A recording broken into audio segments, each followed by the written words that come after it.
Who are you? Just tell us, who are you really? Nobody.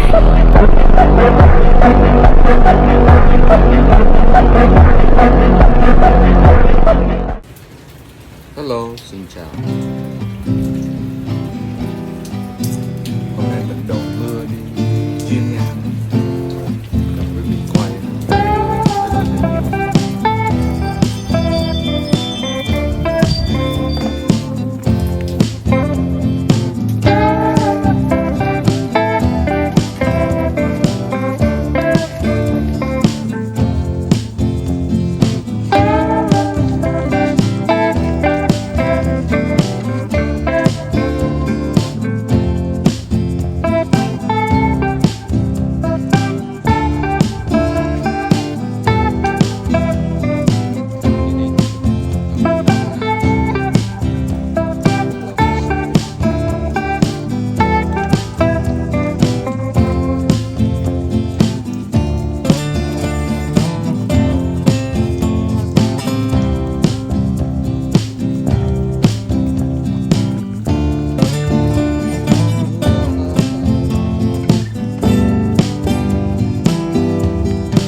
California nó không có giống như Việt Nam, mà chỉ mưa giống như phùn phùn chứ nó không có nặng hột giống như bên Việt Nam mình, mà nhiều khi nó cũng ngập luôn đó nha.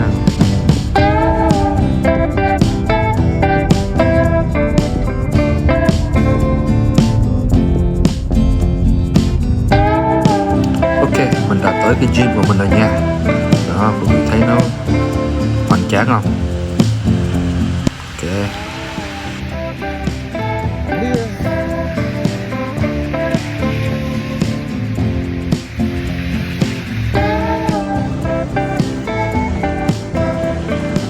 Thường thì mình sẽ bắt đầu với cardio,